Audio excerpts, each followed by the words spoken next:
Salut à tous, aujourd'hui on se retrouve pour parler des chapitres d'anglais qui ont été abordés cette année en MPSI.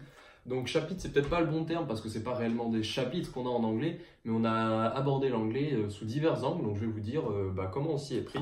Donc tout simplement déjà on a commencé avec des fiches de grammaire, donc des fiches de grammaire on en a fait 20 dans l'année, on en faisait une par semaine, elles nous en donnaient une et il y a des exercices à faire pour la semaine d'après. Et je pense que les fiches de grammaire c'était vraiment quelque chose de cool parce que souvent tu vois c'est des petites règles, des petites expressions ou des petites parfois, des petites choses que tu peux oublier.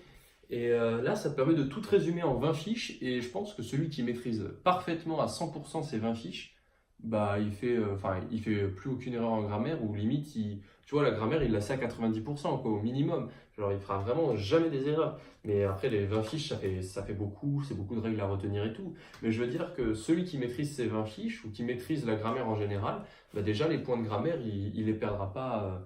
Il les perdra pas soit à l'oral, soit à l'écrit en faisant des fautes à l'écrit ou voilà ou des oublis. Après, on a fait des revues de presse. Alors, revue de presse, on en avait une semaine sur deux. Et en fait, vous le voyez un peu à l'envers. Là, c'est un article. Et là, on a du vocabulaire. Et là, on a des règles encore. Des règles à ne pas oublier. Par exemple, je sais pas, la différence entre tel, essaye, les noms indénombrables. Donc là, c'est la première revue de presse. Donc, c'est des trucs qui étaient assez simples. Mais voilà, donc tu as l'article, tu as des mots qui sont mis en gras et tu as le vocabulaire à droite. Sachant que le vocabulaire, elle nous en donne une semaine sur deux des revues de presse. Et une fois par semestre ou deux, elle nous fait un contrôle sur le vocabulaire.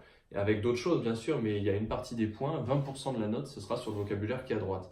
Donc vraiment, ça nous permet d'apprendre de nouveaux mots, de nouvelles formulations, on va dire, et de nouveaux verbes. Et c'est vraiment sympa pour l'enrichissement de la langue, je trouve.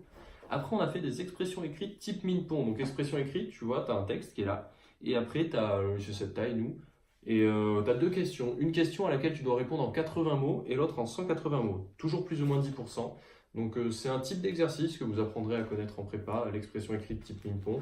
Donc, on en a fait une dizaine. On en a même fait 10, il me semble, pour s'entraîner. Donc, c'est vraiment pas mal. Après, on a fait aussi des analyses un peu de texte, vite fait. Enfin, vite fait, on en a fait quand même quelques-unes, mais vous avez un texte. Ah oui, ok. C'était pour s'entraîner à résumer les textes, parce que ça, c'est ça qu'on a en colle d'anglais. Et en fait, vous avez un texte et vous devez faire le résumé partie par partie, et après faire votre commentaire personnel. Et donc, on a fait des entraînements en cours sur divers textes pour s'entraîner, et c'était vachement sympa parce que ça nous permet d'acquérir, on va dire, les méthodes. Et une fois qu'on a les méthodes, il n'y a plus qu'à les refaire à l'oral.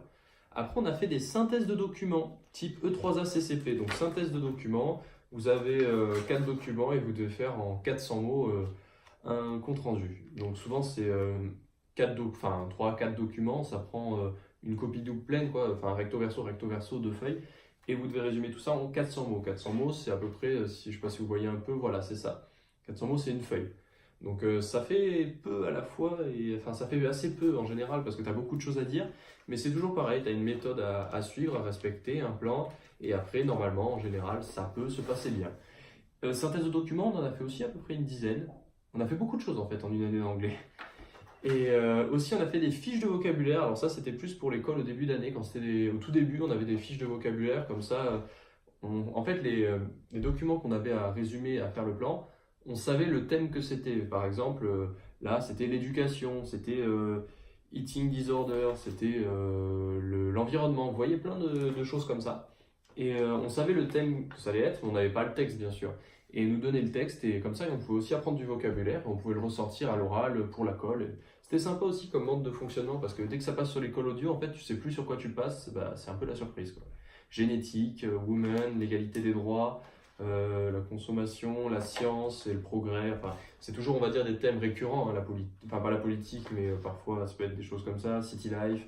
Donc voilà, donc c'est toujours des choses, on va dire, qui reviennent. Et on est déjà arrivé à la fin de l'anglais parce que on a 2 heures par semaine, mais ça fait beaucoup. Je sais pas, je vous rendez compte, entre 10 fiches par là, 10 fiches par-ci, 10 fiches par-là, faire des synthèses et tout. On a fait vraiment beaucoup de choses, je trouve, et on a vraiment balayé large.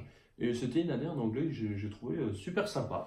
Voilà, j'ai fait le tour de tout ce qu'on a fait en anglais, donc ça représente cette épaisseur à peu près de feuilles pour nous. À travers fiches de grammaire, revues de presse, expressions écrites. On a fait aussi du thème que j'ai pas encore rangé, mais on a fait des exercices de thème. Donc thème, c'est traduire du français vers l'anglais, il me semble. Attendez, je réfléchis. Ouais, c'est ça, c'est français vers anglais, si je me trompe pas. Donc c'était voilà, des exercices qu'on faisait une fois qu'on avait terminé les 20 fiches de grammaire, vu qu'on a une trentaine de semaines, il nous restait des semaines à la fin, et bien à chaque fois on avait un exercice de thème à faire pour la semaine d'après. Donc j'ai fait le tour de tout ce qu'on a fait en anglais cette année. Je vous souhaite à tous de passer une bonne soirée, travaillez bien et on se retrouve demain. Ciao tout le monde!